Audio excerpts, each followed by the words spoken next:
চলে গেল। ও চলে যাবার পর আমি কাপড় পরে গাড়ি নিয়ে সোজা বেরিয়ে গেলাম নূরের কাছে।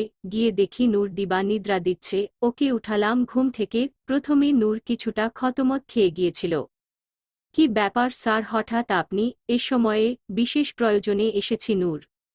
তাকে মতির ব্যাপারে সব খুলে বললাম। সব শুনে নূর বলল, মতির ব্যাপারে আপনি কি ভাবছেন? আমি বললাম, ওকে সঙ্গে নিলে কেমন হয়? নূর কিছুক্ষণ চিন্তা করে বলল, আমার আপত্তি নেই, তবে ক্যাপ্টেন তাহেরের মতামতটা জানা দরকার। বেশ, তবে চল তার ওখানেই যাওয়া যাক। তাই চলুন। আমার গাড়িতে করেই গেলাম ক্যাপ্টেন তাহেরের ওখানে। তাকে সব কথা খুলে বলে জানালাম।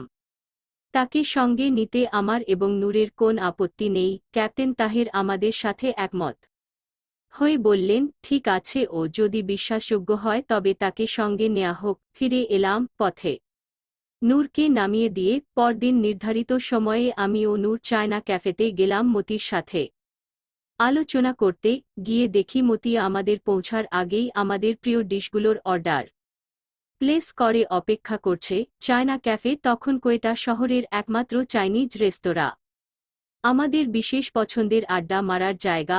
একটি চাইনিজ পরিবার, বাবা, মা ও মেয়ে মিলে রেস্তোরাঁটা চালায়। আমরা তাদের পুরনো রেগুলার কাস্টমার, তাই গেলে বিশেষ খাতির যত্ন করে। আমরা যোগ দেবার পরপরই খাওয়া শুরু হলো, সাথে আলোচনা। আমি প্রথমেই বললাম, মতি, তোমার গতকালের প্রশ্নের জবাব আজ দিচ্ছি। কোন কারণবশত সেটা কাল দেয়া সম্ভব হয়নি। আমি, নূর এবং ক্যাপ্টেন তাহের পালাবার চেষ্টা করছি বেশ কিছুদিন যাবৎ।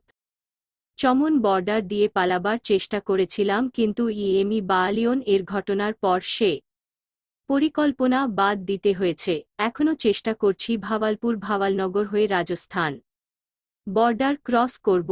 তুমি আমাদের সঙ্গে ইচ্ছে হলে আসতে পার। মতির চোখে মুখে খুশি উপছে পড়ল। স্যার, আমি জানতাম আপনি এ সময়ে চুপ করে বসে থাকতে পারেন না। I am so happy thought I shan't tell you, I am proud of you sir।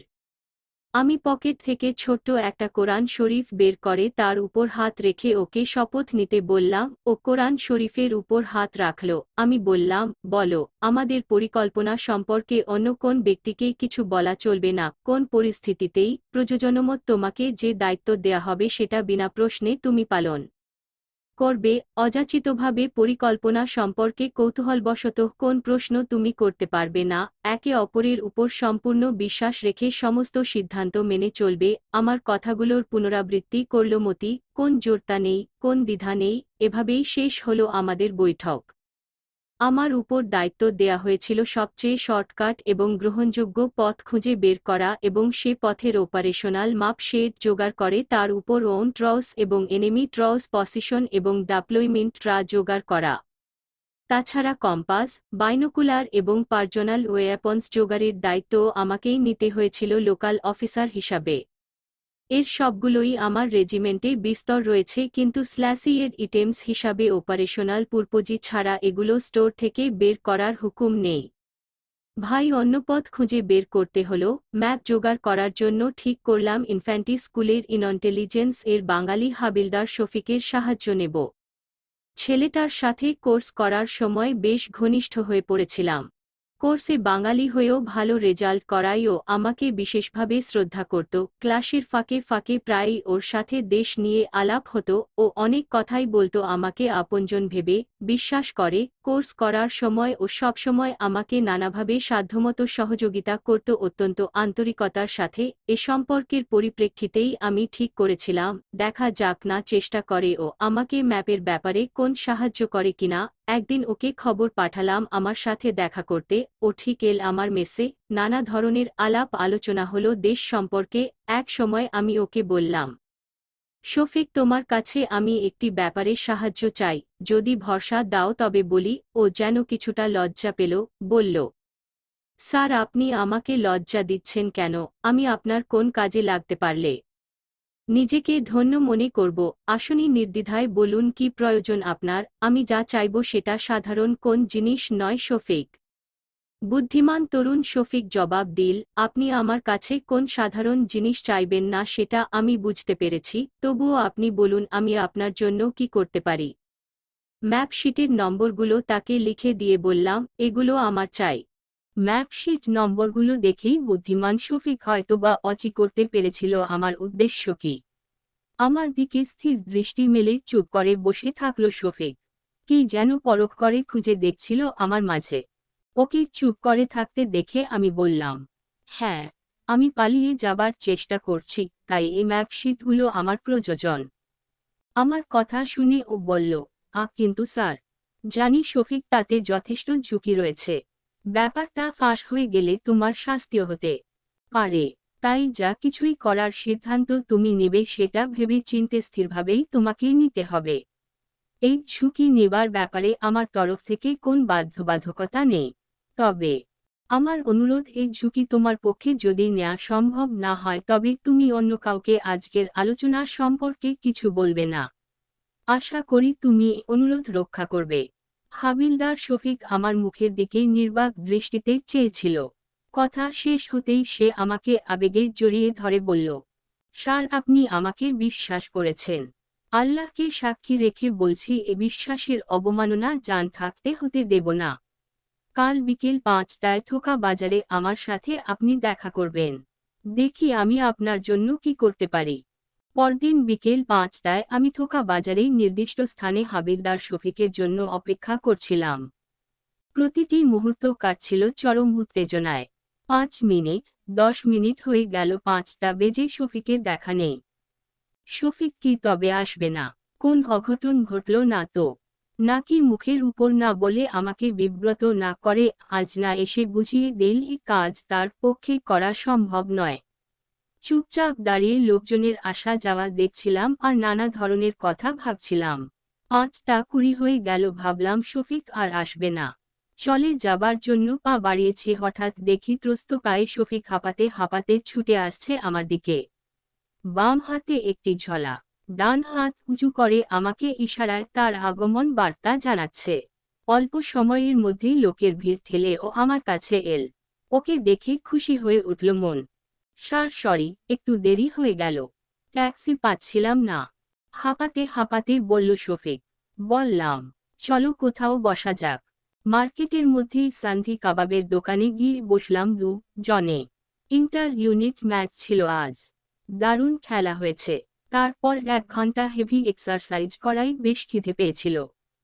দুটো মুরগির সান্থি সাথে কড়াই কাবাব এবং নান অর্ডার দিয়ে বসলাম জনে। বেয়ারা খাওয়ার পট এবং কাপ রেখে গেল। কোনার দিকে একটি নিরিবিলি জায়গাতে বসেছিলাম আমরা। রেকর্ড প্লেয়ারে জনপ্রিয় ফিল্মি গান বাজছিল। ফলে আমাদের আলাপ করার সুবিধা হলো। পাশের টেবিলের লোকরাও আমাদের কথা কিছু শুনতে পাবে না। আমি তো প্রায় নিরাশ হয়ে পড়েছিলাম। কিছুটা চিন্তিত হয়েও পড়েছিলাম। কি কষ্ট করে যে আপনার জিনিস হাসিল করেছি সে একমাত্র আল্লাহ পাকই জানেন। এতে ঝুঁকি আছে প্রচুর, কিন্তু আপনি দেশের জন্য প্রাণ দিতেও প্রস্তুত। সে পরিপ্রেক্ষিতে আমার কিছু হলেও সান্ত্বনা পাবো এই ভেবে যে দেশের স্বাধীনতায় আমিও কিছু অবদান রাখার সুযোগ পেলাম। বলেই আস্তে টেবিলের নিচ দিয়ে সে ঝোলাটি আমার হাতে তুলে দিল। আমি তোমার অবদানের কথা সর্বদা স্মরণ রাখব শফিক। ধন্যবাদ জানিয়ে তোমাকে ছোট করব না। তবে একটি কথা জেনে রাখো, 25শে মার্চ ন্যাক্কারজনক পাশবিক ঘটনাবলীর পর থেকে দেশ ও স্বাধীনতার সংগ্রামে প্রত্যক্ষভাবে অবদান রাখার জন্য অনেক কিছুই ভেবেছি এবং অনেক বাঙালির সাথে আলাপ করেছি। কেউই তোমার মতো নিঃস্বার্থ আন্তরিকতা দেখায়নি। কেউ আমার চিন্তা ভাবনায় আটকে উঠেছেন, কেউ বা রেগে গিয়ে হুঁশিয়ার বাণী উচ্চারণ করেছেন। কোয়েটার অনেক বাঙালির কাছেই আমি ইতিমধ্যে বিপজ্জনক ব্যক্তি হিসেবে পরিচিত হয়ে উঠেছি। অনেকে আমার সাথে সব যোগাযোগ ছিন্ন করার সিদ্ধান্তও নিয়েছে। সেক্ষেত্রে তোমার এই সাহায্য আমাকে মুগ্ধ করেছে। তোমার অবদান সামান্য নয়। যদি সংগ্রামে যোগ দেবার তৌফিক আল্লাহ আমাকে নসিব করেন, দেশ স্বাধীন হওয়ার পর যদি বেঁচে থাকি তবে তোমার নাম বাংলাদেশের ইতিহাসে থাকবে ভাই, এ ওয়াদা আমি তোমাকে দিলাম। শফিকের চোখ বেয়ে অশ্রু ঝরছিল। রুমালের চোখ মুছে নিয়ে ধরা গলায় বলল, স্যার, আমার অবদান অতি সামান্য। ইচ্ছে হয় আপনার সাথে আমিও পাড়ি জমাই, কিন্তু আমি ফ্যামিলি ম্যান। পরিবার ফেলে কি করে পালিয়ে যাই? আমার অক্ষমতা আমাকে পীড়া দেবে সারা জীবন। নিজেকে আমি কখনো প্রমাণ করতে পারবো না স্যার। কেন মিথ্যে দুঃখ পাচ্ছ ভাই? বাংলাদেশের সবার পক্ষে কি যুদ্ধে সরাসরিভাবে যোগ দেয়া সম্ভব হবে? অনেকেই নানাভাবে সংগ্রামে অবদান রাখবেন। তারাও মুক্তিযোদ্ধা। যেমন আজকে তুমি রাখলে এক অমূল্য অবদান। যারা যুদ্ধক্ষেত্রে যুদ্ধ করবে তাদের অবদানের চেয়ে তোমার অবদানের মূল্য কোনো ক্রমেই কম নয়, সেভাবে তুমিও একজন মুক্তিযোদ্ধা। আমার কথায় শফিক নিজেকে সামলে নিল। বেয়ারা ইতিমধ্যেই খাবার পরিবেশন করে গেছে, এসো খাওয়া যাক। জনে তৃপ্তি সহকারে খেলাম। খাওয়া শেষে শফিক বলল, আজ আমাদের নাইট ট্রেনিং আছে, তাই চলে যেতে হবে। সময় প্রায় হয়ে এল। চলো তোমাকে নামিয়ে দেই। গাড়িতে বসে শফিক বলল, স্যার একটি কথা, যদি আমার কিছু হয় ভবে আমার পরিবারকে একটু দেখবেন। যদি বেঁচে থাকি তাহলে এ ব্যাপারে তুমি নিশ্চিত থাকতে পার। কথা দিলাম। শফিককে নামিয়ে দিয়ে মেসে ফিরে এসে লনের মাঝখানে দাঁতির মতো দাঁড়িয়ে থাকা প্রিয় আখরোট গাছটার নিচে গিয়ে বসলাম। বসন্তের ফুরফুরে বাভাস নানা ধরনের ফুলের সুবাস ছড়াচ্ছিল। গার্ডেন লাইটগুলোর স্বপ্ন আলোকে ম্লান করে দিয়ে বেশ বড় একটি চাঁদ সামনের মুর্দার পাহাড়ের গাছ ছুঁয়ে উকি দিয়ে হাসছে। মনোরম এক শান্ত পরিবেশ। কদ্ধির পেয়ালায় চুমুক দিচ্ছিলাম আর ভাবছিলাম হাবিলদার শফিক সম্পর্কে।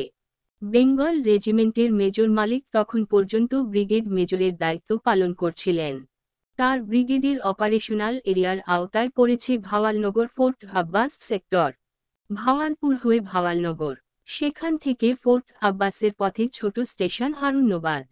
হারুনাবাদ থেকেই শুরু করতে হবে আমাদের পদযাত্রা। পাক বাহিনী এবং ভারতীয় বাহিনীর ডিফেন্স ভেদ করে 25 মাইল দূরত্ব অতিক্রম করে আমাদের পৌঁছতে হবে শ্রীকরণপুর। মেজর মালিকের কাছ থেকেই পেতে হবে পাক বাহিনী এবং ভারতীয় বাহিনীর ডিপ্লয়মেন্ট ট্রা। এতে বিশদভাবে আঁকা থাকে টুপ সিক্রেট টুপ ডেট ইন্টেলিজেন্ট ইনফরমেশন। যেমনই ভাবা তেমনই কাজ। ম্যাপ পাবার পরদিনই টেলিফোন করে মেজর মালিককে বললাম জরুরি প্রয়োজনে অবিলম্বে দেখা করতে চাই। অনুমতি দিয়ে তার অফিসে গিয়ে উপস্থিত হলাম মতিকে সঙ্গে নিয়ে। অফিসে একাই ছিলেন মেজর মালিক। দাঁড়িয়ে উপস্থিত হতেই ভারী গলায় প্রশ্ন রাখলেন, কি ব্যাপার ডালিম? আপনার নতুন গাড়ি দেখতে এলাম। কেমন চলছে? অল্প কিছুদিন আগে তিনি একটি স্কট সেডান কার কিনেছেন। তোমার ভলিক্স ওয়াগন এর মতো শানদার না হলেও I have no complain. Sir বাসায় চলেন, লাঙ্গো খাবো একসাথে। লাভ খাবে তা বেশ, তো তোমার ভাবিকে ফোন করে বলে দাও। বুক হোয়াট ইজ ইয়োর প্রবলেম? হবে ইউ পিকেড উপ অ্যাজাইন অন সামওয়ান? তা তোমার সাথে ছেলেটিকে তো চিনলাম না। আমি ইতিমধ্যেই টেলিফোন তুলে নিয়ে রিং করছিলাম। হ্যালো ভাবি, ডালিং চারি। আমরা বাসায় আসছি, ফিউ এস ওভার লাঞ্চ। অসুবিধে হবে না তো? কোন দিকে সূর্য উঠল আজ? এতদিন পর হঠাৎ ভাবিকে মনে করে যে লাক্ষ্য খেতে চাচ্ছ। ভাবির জবাবে একটু লজ্জা পেলাম। বিশ্বাস করেন ভাবি, কোর্সের ঝামেলায় এত ব্যস্ত ছিলাম, তাই আশা হয়ে ওঠেনি। আমার সময় কি করে কেটেছে সে শুধু আমি জানি। চলে এসো, ভাবি বললেন। কথোপকথন শেষ করে রিসিভার নামিয়ে রেখে বললাম, অ্যালকলার সির এট চাহাম ফ্রন্ট। ও হ্যাঁ, let me introduce lieutenant Moti from 3 রিডি east Bengal and Moti this is more মাল ফ্রম সেনশোটিয়ার। মতি মেজর মালিকের সাথে হাত মিলিয়ে বলল, স্যার আপনার সাথে আগে দেখা হয়নি কিন্তু আপনার কথা অনেক শুনেছি। আপনার সাথে আগে দেখা হয়নি কিন্তু আপনার কথা অনেক শুনেছি। প্রাণখোলা উচ্ছল প্রকৃতির মেজর মালিক স্মিত হাসলেন। মটি ইস চারি ফোর চা হাস দোয়ান প্রেটি ওয়েল ইন চা কাউর্স, বললাম আমি। ইউ মিয়ান রাইট কিছুটা আশ্চর্য হলেন মেজর মালিক। থটস কার্রিকন্ট, এত চাকুরি করে কি আর হবে স্যার, বললাম আমি। চলো তবে, মেজর মালিক টিপলেন। পিয়ে এসে সেলুট করে দাঁড়ালো। তাকে কিছু নির্দেশ দিয়ে মেজর মালিক তাকে বললেন তিনি অফিসে আজ আর ফিরছেন না। এরপর আমরা বেরিয়ে এলাম অফিস থেকে। বাসায় ফিরে ড্রয়িং রুমে বসে আলাপ শুরু হলো। ওয়েল নো থেল মি ওয়াটস উপ, প্রশ্ন করলেন মেজর মালিক। সির, চা মাটার ইজ ভেজ সিরাস অ্যান্ড উর্জেন্ট এ চা স্যাম টিম কনফাইডেন্সিয়াল, আমরা পালাবার সিদ্ধান্ত নিয়েছি, জবাব দিলাম আমি। অপ্রত্যাশিত জবাবে কিছুটা চমকে উঠলেন মেজর মালিক, চুপ করে বসে রইলেন কিছুক্ষণ। কিচেনে ভাবি রাঙ্গা বাল্লা নিয়ে ব্যস্ত ছিলেন। জাস্ট এ মিনিট বলে উঠে গেলেন মেজর মালিক অল্পক্ষণ পর সিগারেট হাতে ফিরে এসে বললেন, কি জানো, me Vamana is not thought রিলিয়াবল, তাই বেটাকে পাঠিয়ে দিয়ে এলাম ক্যান্টিন থেকে সিগারেট আনতে। বুঝলাম আমার কথার গুরুত্ব উপলব্ধি করে তিনি প্রিকশন নেবার জন্যই তিনি এমনটি করেছেন। নৌথেন আরি ইয়োশুরি, একরাশ প্রশ্ন তার চোখে। জি স্যার, এভাবে আর চাকুরি করার কোন মানে হয় না। নিজের প্রতি ঘৃণা বাড়ছে। আজ আমাদের মতো লোকের প্রয়োজন স্বাধীনতার সংগ্রামকে এগিয়ে নেবার জন্য। ওট ড ইউ থিঙ্ক সির, প্রশ্ন রাখলাম আমি। ওয়েল, ইউ মাই বে রাইট, কিন্তু সংগ্রাম সম্পর্কে কোন সঠিক ওখাই তো আমরা জানতে পারছি না। সে অবস্থায় এ ধরনের পদক্ষেপ নেয়াটা কি যুক্তিসঙ্গত হবে? ওল নোট ইট বে টু রিস্কে? পাল্টা প্রশ্ন রাখলেন মেজর মালিক। আপনার কথায় যুক্তি আছে, কিন্তু যেভাবে এখান থেকে জরুরি ভিত্তিতে রি-এনফোর্সমেন্ট পাঠানো হচ্ছে আর পূর্ব পাকিস্তান থেকে লাশ আসছে, তাতে করে এতটুকু নিশ্চয়ই প্রমাণিত হয় যে সেখানে কিছু একটা ঘটছে। তৎপরই ইন্টারন্যাশনাল মিডিয়ে কি সবটাই মিথ্যা প্রচারণা চালাচ্ছে বলে মনে করেন আপনি? জোরালো যুক্তি তুলে ধরলাম আমি। Well then, what can I do for you in this venture of yours? আমরা হারুনাবাদ থেকে শ্রীকরণপুর পৌঁছার চেষ্টা করব, সব দিক বিবেচনা করে এ পথেই। জানতে চাইলেন মেজর মালিক। সর্বোত্তম বলে বিবেচনা করছি আমরা। Your decision is right. Chaman border ছাড়া এটাই সবচেয়ে ভালো পথ নিঃসন্দেহে। এ পথে 2 থেকে 3 দিন সময় লাগবে। স্যার, আপনাকে অপারেশনাল ট্রাক করে দিতে হবে, অনুরোধ জানালাম আমি। ফোর্ড হাস বিন সিরভেড, অ্যাপ্রন পরা ভাবি ন্যাপকিনে হাত মুছতে মুছতে টেবিলে যাবার অনুরোধ জানালেন। ভাবির আগমনে পরিবেশটাকে হালকা করে দেবার জন্য হঠাৎ করেই মেজর মালিক কথার মোড় ঘুরিয়ে দিয়ে বলে উঠলেন, এসো আগে পেট পুজো করা যাক, খালি পেটে ঠিকমতো চিন্তাও করা যায় না। সবাই গিয়ে টেবিলে বসলাম। বাচ্চারা সবাই স্কুলে। খাবার দেখে জিভে পানি এসে গেল। টাটকা মাছের বিভিন্ন ব্যঞ্জন। জিজ্ঞেস করলাম, ভাবি চা গ্রেট, এ জিনিসগুলো কোথা থেকে আমদানি করলেন? জবাবে ভাবি বললেন, ওরক থেকে আজ সকালেই আনিয়েছি। কোয়েটা শহর থেকে 15-20 কিলোমিটার দূরে ছোট্ট একটি সবুজ উপত্যকা ওরক। একটি পাহাড়ি ঝর্ণা বয়ে যাচ্ছে উপত্যকার ঠিক মাঝ দিয়ে। বিভিন্ন ফলের গাছ গাছালিতে ঘেয়ে আছে উপত্যকাটা। চারিদিকে ঘিরে আছে পাহাড়ের গায়ে চির সবুজ বন, আকর্ষণীয় পিকনিক স্পট। সেই ঝর্ণাতেই ট্রাউট এবং অন্যান্য জাতের মাছ পাওয়া যায়। বাঙালিরা সুযোগ পেলেই মাছ আনায় ওরক থেকে। আমরা বাচালোর বইস প্রায়ই গাড়ি ভর্তি করে মাছ নিয়ে এসে ইচ্ছেমতো যেকোনো ভাবির স্বর্ণাপন্ন হই টাটকা মাছ ভাতের স্বাদ মেটাতে। হইচই করে তৃষ্ণি মিটিয়ে খাওয়া শেষ করে আমরা আবার ড্রয়িং রুমে এসে বসলাম। খাবার সুযোগে সবকিছু ভেবে নিয়ে আমার অনুরোধের জবাবটা ঠিক করে নিয়েছিলেন মেজর মালিক। সোফায় বসে সিগারেটে একটা শুকটান দিয়ে মেজর মালিক বললেন, উইল আই অদ্দেরি ইয়োর কাউরাব? আমি নিশ্চয়ই তোমাদের যথাসাধ্য সাহায্য করব। শুধু অনুরোধ, এ ব্যাপারটা আমার এবং তোমাদের মধ্যেই সীমাবদ্ধ থাকবে। ডেফিনিটলি সির, উই গাইবে ইয়োর ওয়ার্ডস। আমি জবাব দিলাম, আমরা জোগাড় করেছি। মেজর মালিক জিজ্ঞাসু দৃষ্টি মেলে তাকাতেই তাড়াতাড়ি বললাম, not from me regiment, from এলসুচারি। স্বস্তির নিঃশ্বাস ফেলে হাত ছেড়ে যেন বাঁচলেন মেজর মালিক। নট টুমোরো, এখনই মার্কশিটগুলো দিয়ে যাচ্ছি আপনাকে, কাল এসে নিয়ে যাব। Then bring them to me tomorrow, বললেন মেজর মালিক। মতিকে পাঠালাম গাড়ি থেকে মার্কশিটগুলো নিয়ে আসার জন্য। সেগুলো নিয়ে মতি ফিরে এলো। মার্কশিটগুলো পরখ করে মেজর মালিক স্বীকারোক্তি করলেন, ইনক্রেডিবল। জিনিসগুলো উঠিয়ে নিয়ে কোন গোপন জায়গায় রেখে ফিরে এসে যোগ দিলেন আমাদের সাথে।